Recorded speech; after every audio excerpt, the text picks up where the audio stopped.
जय हिंद साथियों, मैं विकास सर और आप सभी को फिर से एक बार अपना ही प्यारा यूट्यूब चैनल डीसी क्लासेस में स्वागत है।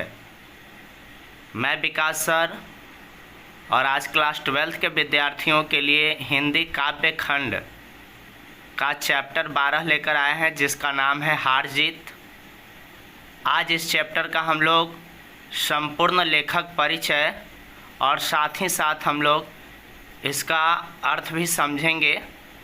तो आइए सबसे पहले हम लोग हार जीत चैप्टर का लेखक परिचय समझेंगे। यानी इसका लेखक अशोक वाजपेयी जी हैं। हार जीत का लेखक कौन है? अशोक वाजपेयी।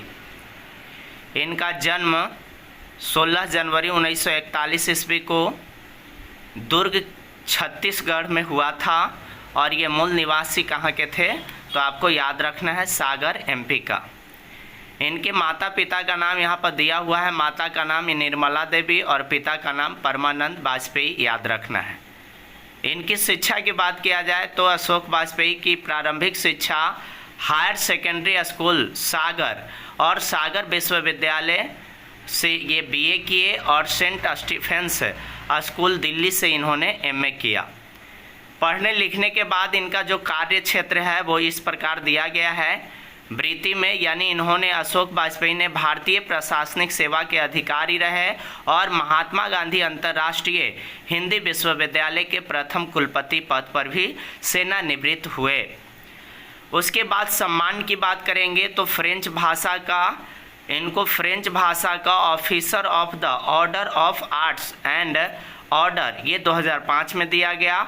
और उसके बाद पॉलिश सरकार का officer of the order of of क्या है? तो ऑफ आपको याद रखना है फ्रांस, ये इनको 2004 में दिया गया था। इनकी कुछ प्रमुख कृतियाँ थी, उसके बारे में हम लोग थोड़ा सा जानकारी प्राप्त कर लेंगे।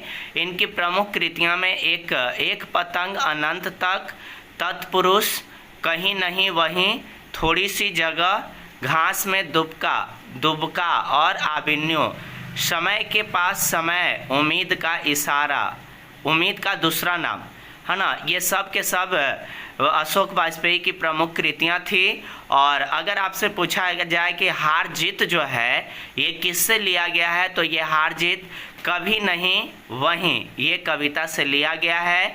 और इनका कुछ पॉइंट आपको याद रखना है, एग्ज़ाम के लिए इम्पोर्टेंट है। द बुक रेवेन्यू के सलाहकार कौन थे अगर आपसे पूछा जाए तो आपको याद रखना है अशोक वाजपेयी। और कभी कभी स्तंभ के लेखन कार्य जो किए थे वो किए थे अशोक वाजपेयी जी। तो उम्मीद करते हैं कि इस लेसन का हार जीत का आपको लेखक परिचय बहुत अच्छे तरीके से समझ में आया होगा।